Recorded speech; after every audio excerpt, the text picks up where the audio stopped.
Senator Dutton, that's why it's not on sort of a consent calendar, the reference bills.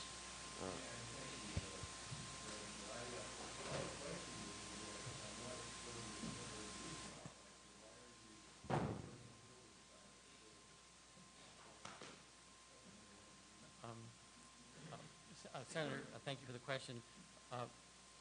Permanent designation by statute will assure the continuity of the activities of recognition and support, whether or not there's a person serving in the legislature who, like Ms. Torres, is particularly focused on this crucial occupation as practitioners.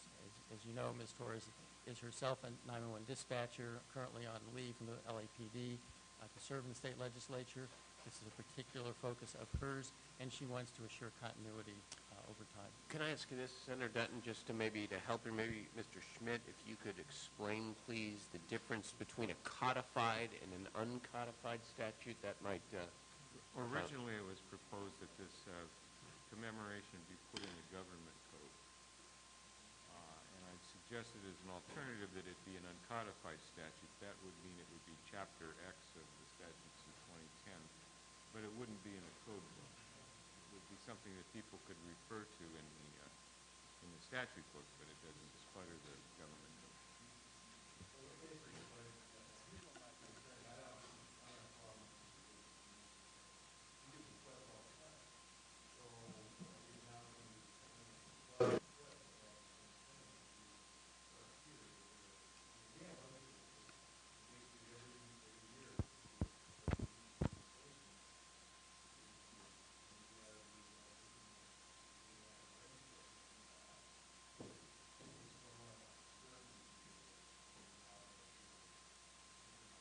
I think we do need longer floor sessions.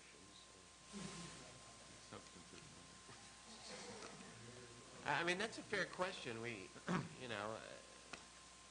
nose of the camel's nose under the tent, I mean, you can't go.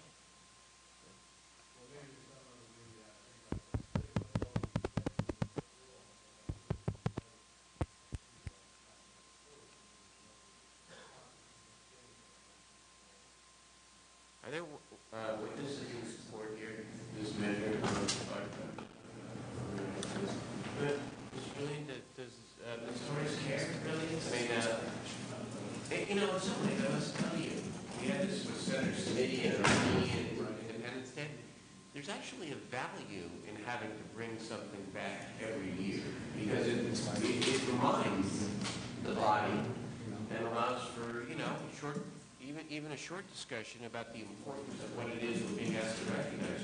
You codify this in statute, it's never heard again by the membership or by the Rules Committee, and whatever takes place, of course, can take place and will, but it may be a good thing for this cause, for other causes, to have to bring it forward every year. It's not controversial. It'll always be approved, but it's also a reminder in this instance that we take a moment and value our 911 personnel who risk their lives throughout the state. Just a thought. One answer would be that was, I think, Congress's original concept when they first proposed this in 1991. They made it permanent in 1994. What that has done over the years is foster activities at the state and local level around the country, which can be done by the NGOs that support the non-crime dispatcher community. The same concept could be, and Ms. Torres would argue, would be appropriate. And she's concerned about continuity over time. Okay. I've dealt with controversies before, but this one is the one I have to. So, all right, Senator Dutton, my advice is say, let's do it, and let's do it. And if this becomes a logjam problem for our body and our institution, then we can do it, do it differently. Is that all right?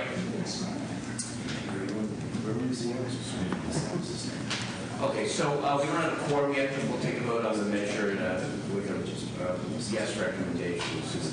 Thank you for your courtesy. Thank you very much. Let's hear from the governor's appointments required to appear today, and we want to begin with Robert G. Foster, who is up for confirmation as a member of the Independent System Operator and Governing Board. And we have our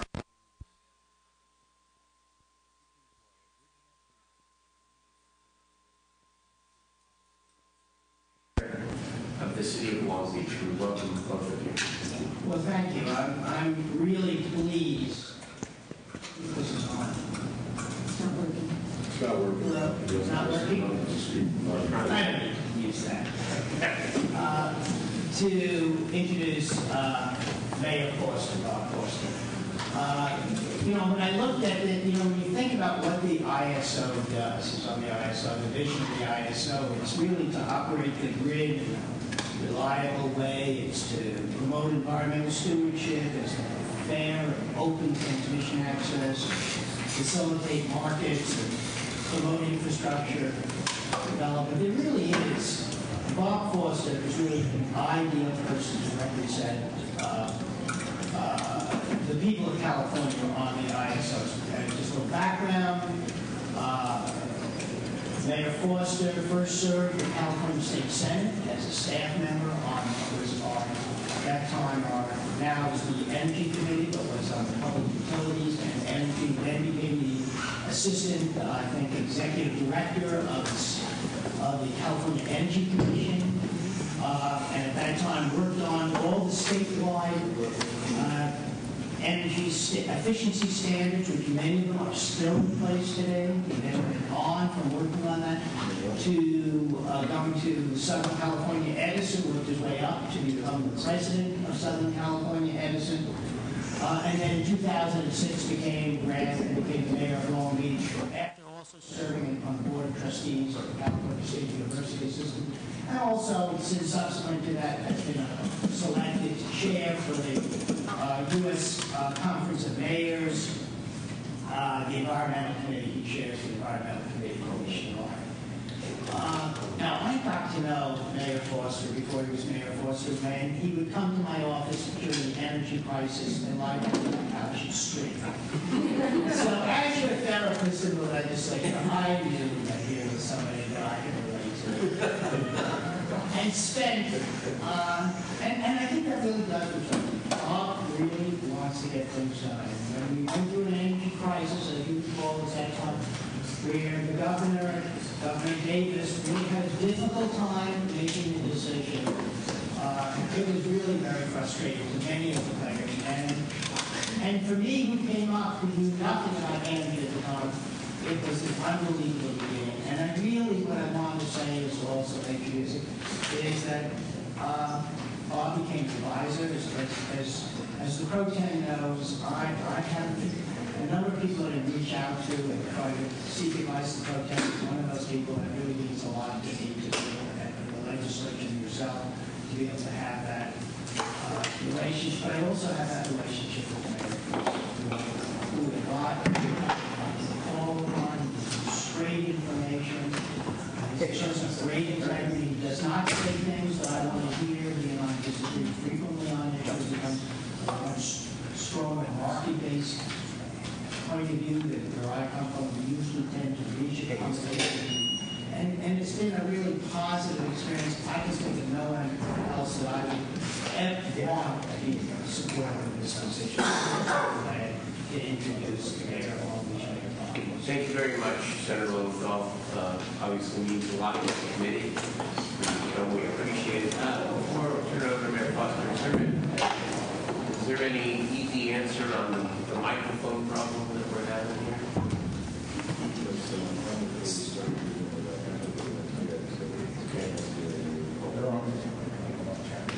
It's fixed. It's not fixed. Good. No words lost in this one. I think it's on Mayor Foster. Usually people don't have a problem hearing that. Welcome, sir. Brief opening statement, and then we have some questions that we'd like to ask. Thank you, Senator. I appreciate it. Thank you to you and the committee members for having me here today. And I want to thank Senator Lowenthal, who is a longtime friend, and I want to thank you for your kind words. And since we both are from Long Beach with you, spend a fair amount of time together. I won't I've had 35 years experience in the energy area, beginning, as the Senator indicated, working in this very buildings, which is on the Senate, it's now the Senate Energy Committee, particularly in the area of energy efficiency.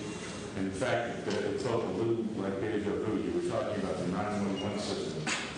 I'm so old, I actually remember that Charlie Warren bringing that proposal to the Senate Utilities Committee for implementation back in the 70s. So, as I was telling somebody the other day, I've gone from precocious to old guy in record time. And it does feel like that. But I have had a career that has spanned, now over 3 decades, culminated in being the president of Southern California Edison. That career has been marked by a concentration on energy efficiency and energy conservation, and even at the corporate level, with a position in a company that really valued renewable energy and had an internal goal of 20%. And indeed, when I left Edison, we were nearly at 20% of our portfolio in renewable energy.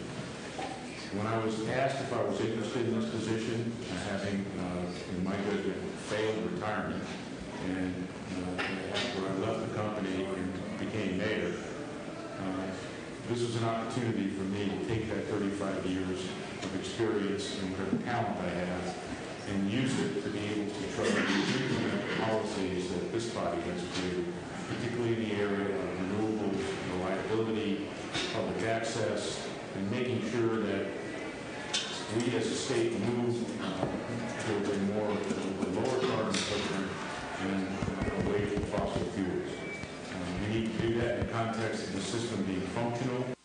And I believe that my experience in the state of California, and I would welcome the opportunity to be a confirmed member of the House. Thanks very much, Mr. Foster. I know that some member of the authority is here. I know the schedule must be busy. Are you here on behalf of Mr. Foster? Would you like to say a few words briefly, or would you want to wait until after our questions? Up to you, sir. I will be extremely brief. Thank you. I appreciate the opportunity to speak. I also have known Mayor Foster for quite a bit of time, over 10 years, over 12 years now. And the one thing I will say in terms of his being a representative of the people of California at the ISO is that Mayor Foster has an awareness of what regular Californians live on a day-to-day basis. He has a level of common sense that is unusual for someone with his professional achievements. Many times folks who are executives in corporations don't necessarily connect with the needs of day-to-day folks. And the one thing that he does have, and he's shown that by being able to win and get reelected mayor of Long Beach, is this connections to average Californians. And we need that perspective at the ISO, because at the end of the day, it's the consumers, the average day-to-day folks who are paying those bills who are on the hook for our energy system, our electricity system. So that's my 2 cents in support of Mayor Bob Foster and this nomination. Thank you. Thank you very much, Assemblymember. Let me begin with some questions here. And I spent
last 2 years with the new Marketing Institute is to make sure it operates as efficiently as possible.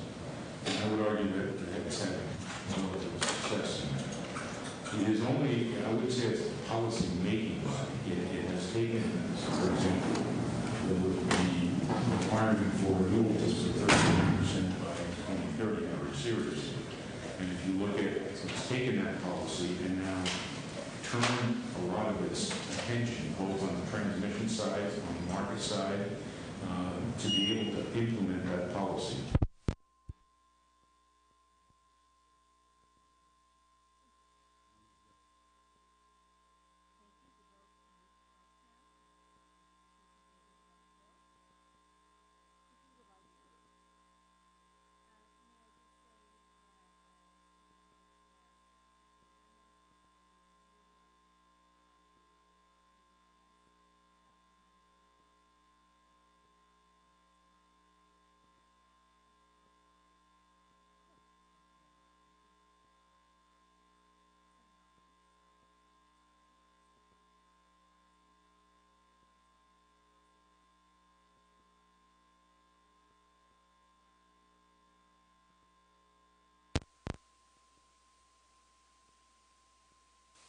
That transmission or primary people that look at those lines are in a particular service territory or terminating those service territories. The owner, those will become the primary sponsors of those transmission lines. It can't order them, but it can make comments on it when those processes are when the transmission lines are in process, and it can try to make it as efficient as possible.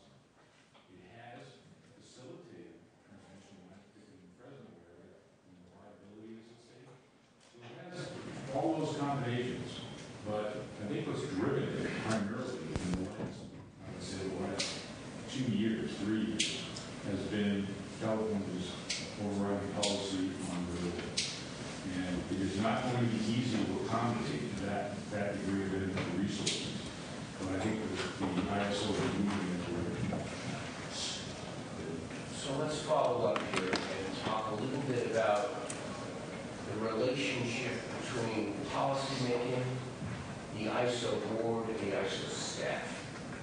Last year, the staff lobbied for a veto of the Renewable Energy Portfolio Standard bill, even though the board itself had no public position on the bill. This year, we're told that CalISO hired an outside contract lobbyist to represent it before the legislature. What's your view of the current relationship between the board and the staff? And did the board specifically vote on the contract to hire an outside lobbyist? My understanding of the outside lobbyist was that it was a temporary contract for one of our employees was on that. We have staff that's engaged in government affairs activity, and that would certainly be my preference. And as long as everybody's healthy, we continue to have staff work on that outside contract. How long was the contract? I don't know that, and I can get that information. Was it approved by the board? I wasn't there, but I don't know. I really don't answer this. I think the reason is not to pick on any particular issue, but I think it's to raise a larger issue as to how you see the relationship between the board and the staff. Please. Yeah, first of all, I'm no stranger to boards, corporate or otherwise. I have been a chief executive on a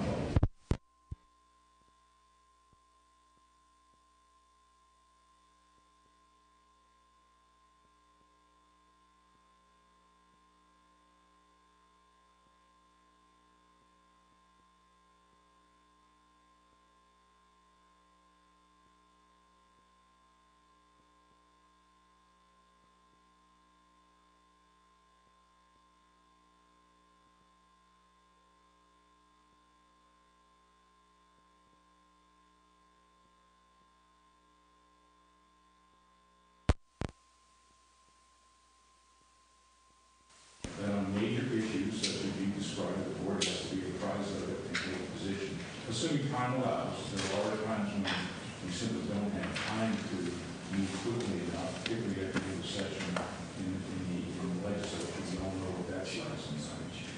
But assuming that there's reasonable time allowed, if the staff operates within those policies, if they choose to deviate from it, try to deviate from it, they have to come back to the board and get that decision. Now, the board itself, in the last 3 or 4 months since I've been there, has actually taken to make some steps to be even more independent.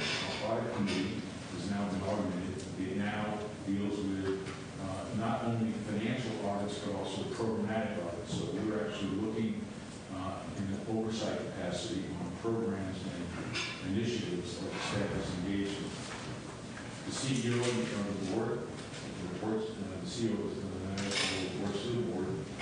We hold him accountable for implementing those policies. If I, as a board member, try to tell any member of the executive staff how to do their job, I have a very difficult time holding them accountable. I will hold them accountable. And most recently, I will tell you that the board has, I would say, overridden the staff in terms of our overall audit function, in terms of making sure that we've gone out and gotten a fresh look at the new auditors that are rotated, and so we don't have any complacency saving the board. If I may, we'll go back to our RPS legislation, which has obviously been prominent over the last several years and continues to be prominent. Did the board, do you know whether the board last year or this year has taken a formal position on any particular bill or RPS specifically? I don't know about last year, except I've seen some of the correspondence that took place.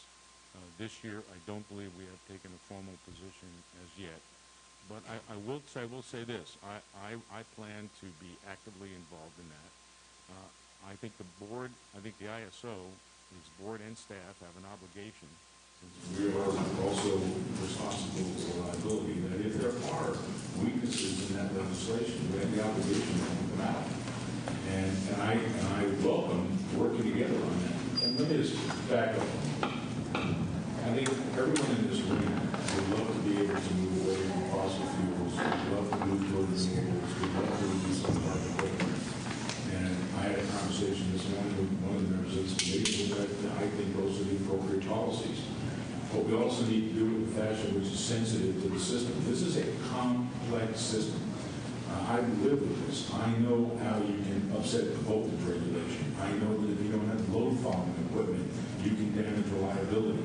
When you have the fires out there recently, when you lose a major transmission line, you better have generation or transmission to back it up. So I do believe that we have an obligation. If there is a weakness, as we see it from our perspective, and this body is certainly free to say, we considered your comments, we don't believe it's sufficient. But we have that obligation. But I will promise you that the board will actively be engaged in that. And I would like to personally do that. Yeah.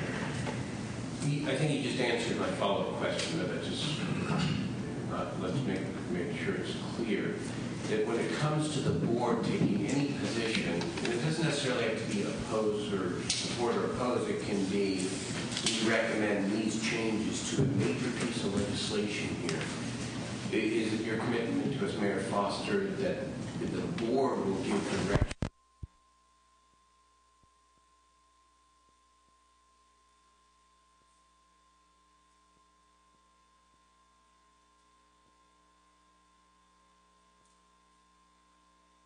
Senator Cedillo? Cedillo here. Dutton here. Oropesa. Onestad here. Steinberg? Here. Steinberg. Quorum's been established. We can continue. My last question for now, and I'll turn it over to the other members. I'll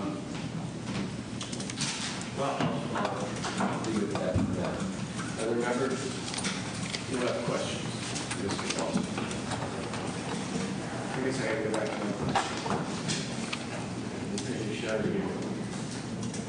the issue of, again, this relates to the quasi-public nature of the Cal ISO. Does Cal ISO publicly disclose staff salaries and the specific line item budget? For top executives, I forget how many there are, but those are filed on a IRS 994, and those are public. The remaining salaries are confidential. In most any corporation, you would seek to keep those salaries as confidential, both to protect the privacy of individuals as well as to protect insulate yourself from poaching from other entities. But the top salaries are controlled. Which kind of begs the question of what this agency is. A public agency, is it a private agency? It's a 501c3 public benefit corporation organized under the corporation. Okay, one more questioning. We're aware that the ISO is beginning a process of looking into differentiating the prices it charges electric customers within a single utility service territory.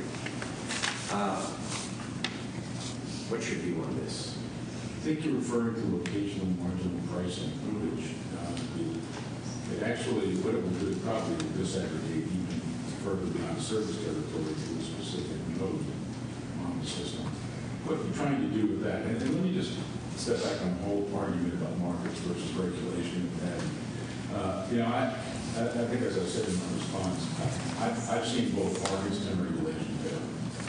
And either one done poorly can have serious consequences. And either one done without backup systems and being able to make sure you have safety nets if you fail, that there's a safety net behind it are probably. So what you're trying to do, and what this was said long before I got here, you're trying to run a electricity market that's as efficient as possible that will do two things. It will lower the cost for consumers and indicate where upgrades to the system have to be made for reliability and for lower costs. And I think the market has done a pretty good job of doing that. The locational market pricing is just another way of doing it.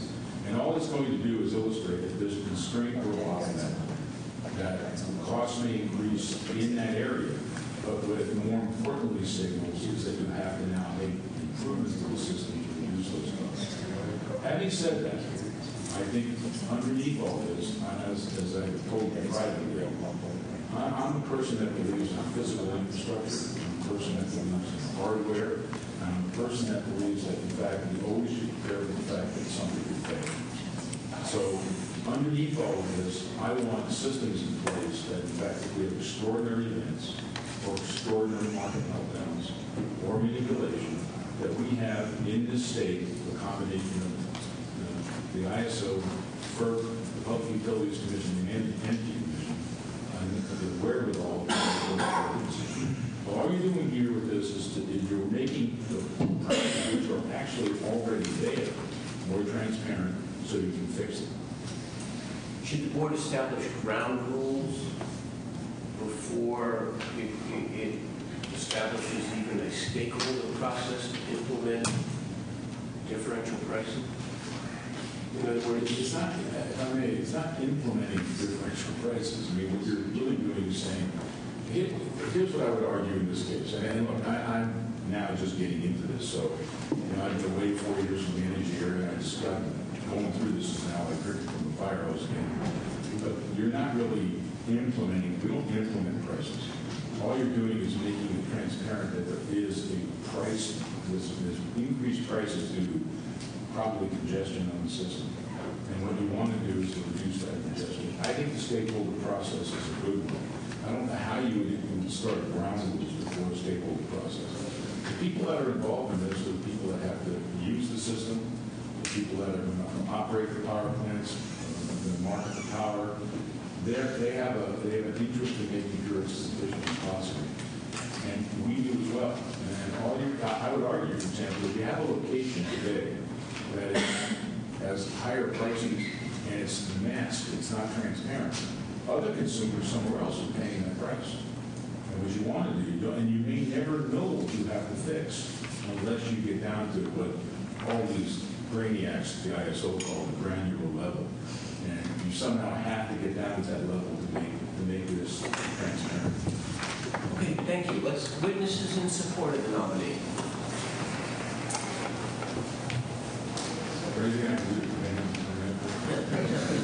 Too late. G.S. Buddy Jones here, I'm from Cincinnati.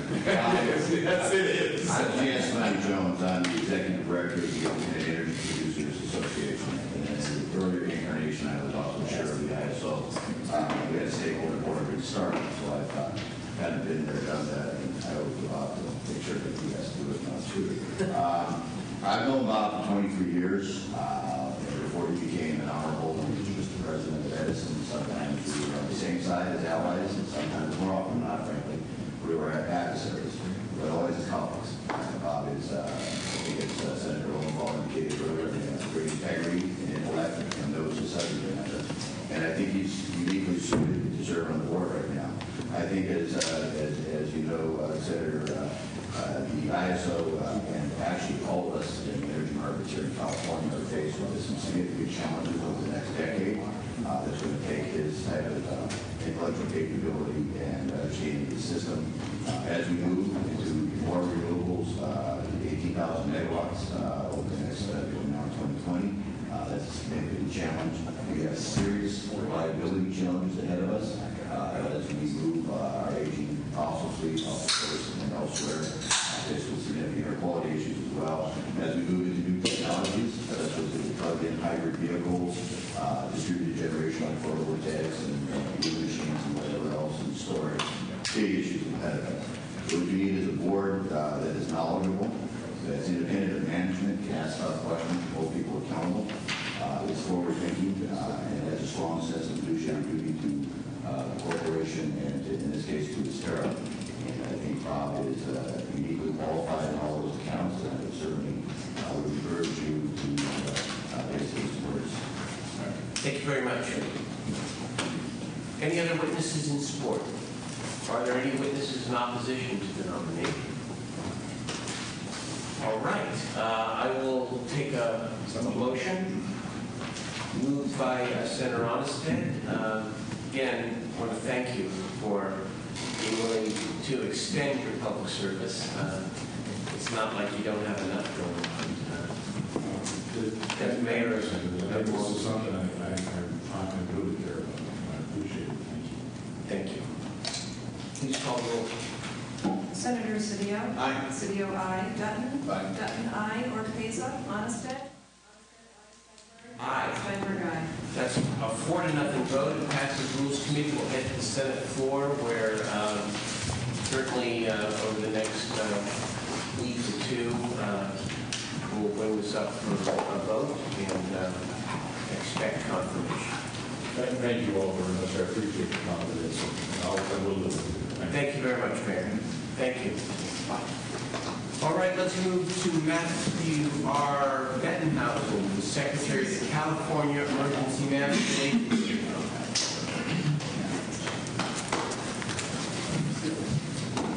Sir, welcome to you. Thank you. Good afternoon. Good afternoon to you. Actually, before Mr. Foster, the same courtesy, but if there's anybody you want to introduce, family member or friend who's here to support you, you're welcome to do so. I have Lou Paulson from the professional firefighters here with me today. I didn't step up to endorse Mayor Foster, but he has been a great partner and friend who will be a great leader for the ISO and work closely with Homeland Security and Emergency Management Agency. He's also participated. I thank you for the opportunity to be here this afternoon and thank you for your support in my 6 years out of here. Thanks serving both in the Office of Homeland Security and now new state agency, California Emergency Management Agency. It has been an incredible 6 years. This is a great state. The governor has a fantastic cabinet and great leaders. I've been to all 58 counties here in California and seen many of the things and unfortunately too many disasters. I'd be remiss if I didn't thank the governor for his leadership, his commitment, and his advocacy for public safety. It's made my job much easier and has also supported all of our efforts to make California safer and better. It has been my privilege and honor to lead the men and women at the California Emergency Management Agency. It is an incredible team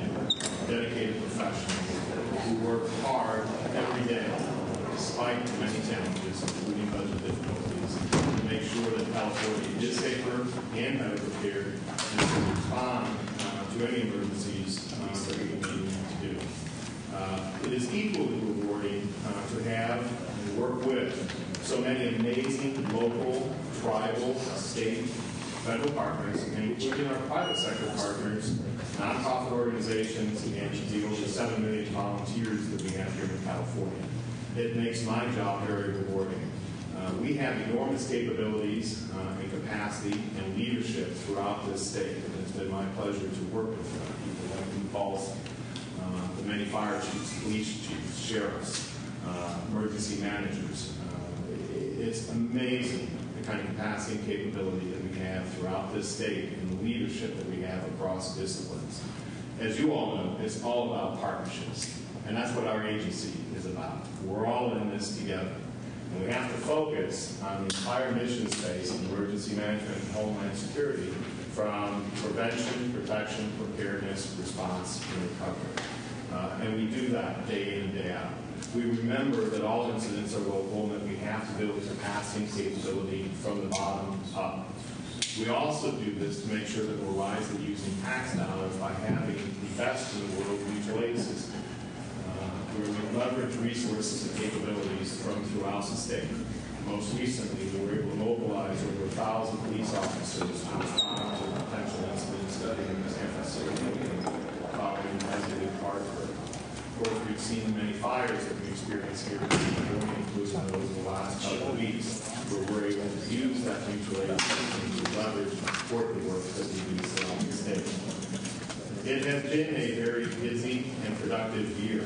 I want to hit just some quick highlights, and I want to also keep this short. But last month, through the governor's leadership, as you know, he created the first cabinet secretary position for citizen service and volunteerism. And last month, we were able to roll out the first in the nation California Disaster Corps, which is our, working with Secretary Baker and all of our volunteers, will make a mutual aid system for many of our volunteer organizations who are at now local assets that can become available and assist us statewide. So it's really moving us forward. For the first time in a decade, we have updated and revised the state emergency plan to make sure that it follows the federal national incident management system, emergency support functions, so that we're all talking the same language and doing the same plan. Now that microphone is working. We have also engaged in catastrophic planning from lessons learned from real-life events, as well as the Governor's Golden Guardian exercise program.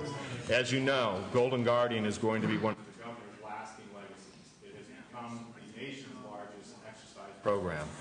With Mayor Foster and all of our 10 ports in California, Golden Guardian 10 was about port security, and we worked very closely with them. Golden Guardian 08 was in Los Angeles, and we dealt with the issues of the earthquake there. Golden Guardian 06, of course, was the earthquakes in San Francisco on the 100th anniversary. We have followed those up with the lessons learned to enhance our planning and preparedness. We've also created the Great California Shakeout, which is the nation's largest annual earthquake drill, which will be this year. Chance to give a plug in, October 21 at 10:21 a.m.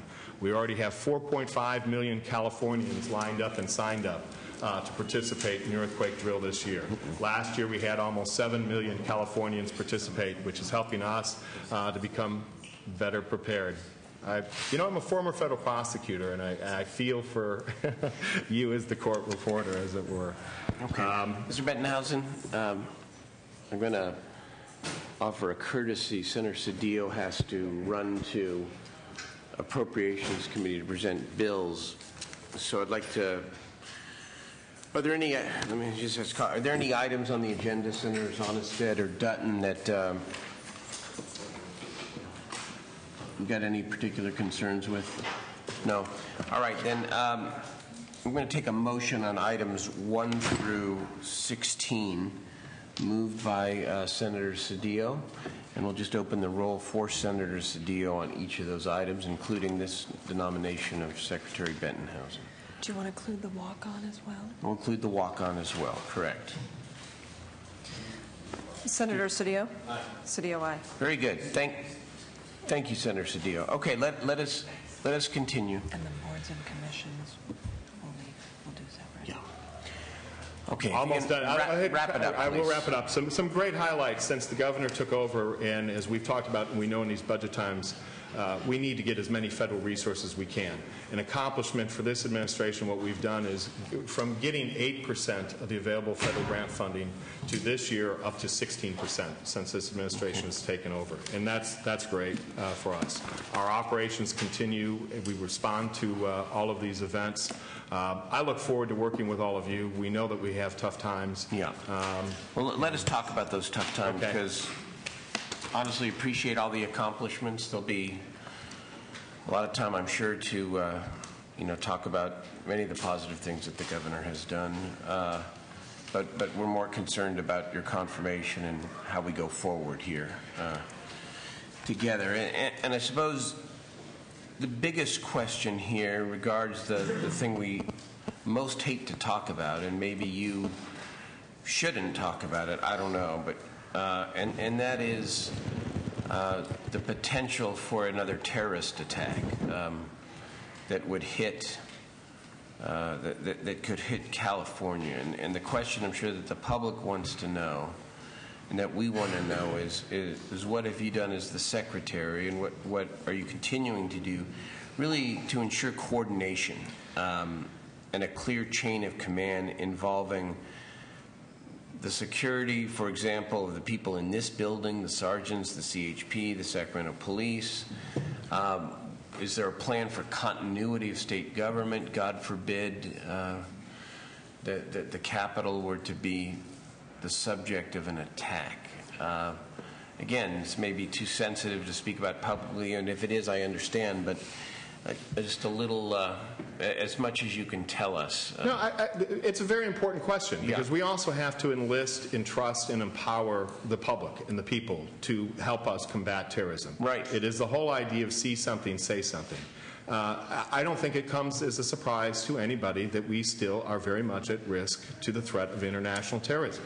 Unfortunately, we're also at risk for domestic terrorism and drug trafficking organizations Right. here in this state. I worked on the Timothy McVeigh prosecution, and so we know that we have, unfortunately, some of our own citizens who are willing to commit acts of terror against the public. So we have to be constantly focused on this. And one of the things that we did post 9/11 in this administration was to make sure that we're better sharing information. That's one of the lessons we learned post 9/11. That's why I serve on so many committees, from the Director of National Intelligence to DHS, to make sure that we have that federal, state, local coordination. Work with your Sergeant at Arms, Mr. Beard, very closely on a lot of these issues as part of what we do with the exercises. We have made sure that we have a world-class information sharing system, which is the state of California's threat assessment system, with a state fusion center that makes sure that we're coordinating information with all of our state agencies and partners, and then 4 regional fusion centers. Again, this whole idea that we have to build capacity and capability from the bottom up. So those 4 regional fusion centers are responsible for working with local police departments and having the connectivity with them, working with the private sector to get information and share information and threat information with the private sector as well as the public. We have 4 regional fusion centers to bring together all of this information, suspicious activity reporting, because that matches the 4 U.S. districts that we have here in California.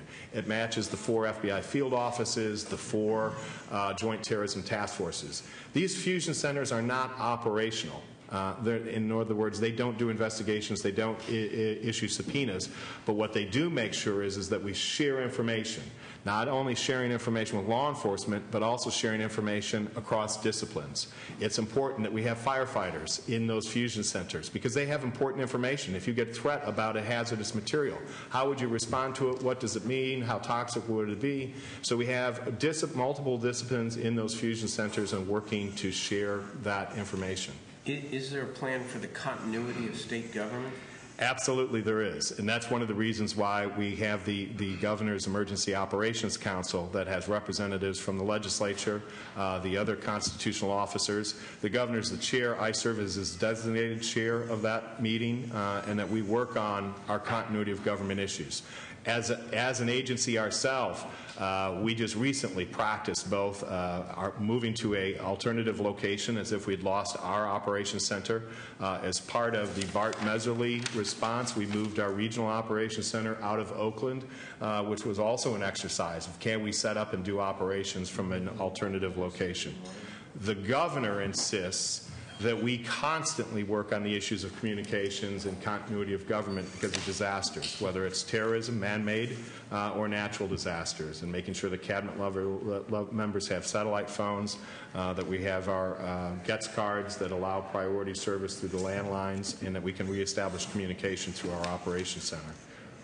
Okay. A couple other questions, if I might. You stated in your written responses that the governor's emergency response initiative, the ERI, as it's known in budget parlance, quote, closes the gaps in our state's mutual aid system. What happens if it's not approved as part of?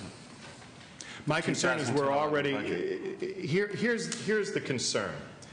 We have a world-class mutual aid system, but we're seeing both state budgets pressed and local budgets pressed. So we're seeing the brownout of local fire stations and the laying off of personnel. That mutual aid system that every community, every citizen, every resident benefits because it's all for one and one for all, and they're going to come to the defense of everybody else. We are seeing a diminishment of the capacity and capability to respond to catastrophic emergencies. I will give you a specific example. I know we've talked about it before, but to share it. In Region 2, where President Sheldon Gilbert of the Fire Chiefs Association, normally in Region 2, he's going to be able to mobilize 35 strike teams in response to a fire. And this is just one example in the mutual aid system. 35 strike teams ordinarily. Post last year, we saw that he was only going to be able to raise 25 strike teams. That's a difference of 10. That's 50 engines that are taken out of our mutual aid system. And the ERI would allow you to get back to 35 in that particular instance? Because here's the other problem for local departments. Is that a yes? Hopefully it should. It covers some of the it covers the cost. Here's the difficulty. Local departments they pay for the privilege to help their neighbors. We do not reimburse them 100%. So this would provide the 100% reimbursement. It would make, you've got fire chiefs are always going to want to respond. This solves the issues of board of supervisors and mayors and other people who have to look at the budget and say, can we afford to help our neighbors under the mutual aid system? We also look at issues like, for example, catastrophic earthquake, where we're going to have some 1,300 spontaneous fires in Los Angeles following an earthquake. And how do you combat that, even with a mutual aid system, when the roads are broken, the water mains are broken? You need aviation assets. So the Emergency Response Initiative would upgrade CAL FIRE's helicopters, which are Vietnam-era single-engine helicopters that cannot fly at night, cannot fly over large bodies of water. We need to build these capacities. Through the ERI, every community is going to be able to invest those dollars in improving their capacity and capability, which ultimately would reduce their insurance rates, because as your capacity and capability increases with your local departments, your fire, the other ISO, the Independent Insurance Organization. So you raise one rate, you lower another rate, a net benefit to the taxpayers. Is that you would service and more service in the long run, in a competitive insurance environment, we should be saving money, because we're also going to prevent catastrophic incidents from getting larger. Okay, let me ask another question here. This is for Senator Cheney, our budget chair, who has a particular frustration about the federal justice assistance grants, otherwise known as the Byrne grants. Correct. Apparently, this year you or the department or the agency allocated only $5 million for substance abuse intervention and treatment. Last year, the agency recommended $0 for substance abuse treatment. And the question is, two questions. What role do you play in these decisions? And why so much focus on the enforcement side and so little on the treatment side? Because the good senator, chair of the budget committee, might just as well be inclined to take that money and use it for other purposes here if there's not a better balance between enforcement and treatment. Absolutely, and we agree with that, and I've worked very closely with the Senator on improving it, and we've worked with your office in terms of both the Recovery Act funding, putting in for the intensive probation supervision program, $45 million of the Recovery Act dollars into the drug treatment programs. Did we get it? Pardon? Yeah. We've got those dollars out there. We're doing it. With your staff and your leadership and Senator Duchesne, we have done that. I did it. Historically, those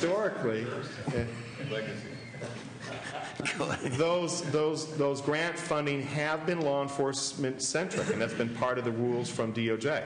We have moved to, but we also had Prop 36, and there was other funding that also went to drug treatment programs. Understanding that significant 110 or 100 million at least that we invested in those kind of rehabilitation programs, that's a multi-year grant process that's going to fund those programs. So when we've also added the $5 million, I mean, we are supplementing what's going to be invested over the next 2 years in drug treatment and rehabilitation of those programs. I would suggest before we're done with this entire process that, if you don't mind, Mr. Secretary, circling back with Senator Duchesne. We will. And her staff and my staff one more time to ensure that we're sort of all on the same page there. And ultimately, they're not my decisions. It's the Triple CJ, the Criminal Coordinating Committee, that you appoint. I understand. So let me just take a moment offline here to welcome former Senator, current member of the Los Angeles County Board of Supervisors, Mark Ridley Thomas. It's all good. It's all good. Nice to see you. Welcome. All right, let's. Any of the members have questions for Secretary Bettenhausen? If not, let's hear the witnesses in support.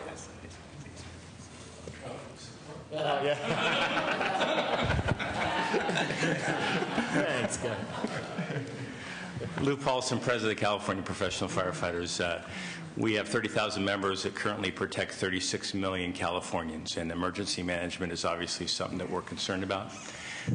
Secretary Bettenhausen has done a wonderful job as it relates to emergency management, as it relates to bringing all the key constituent groups together, not just fire but law enforcement, et cetera, together under one big tent focused on the importance of emergency management in California.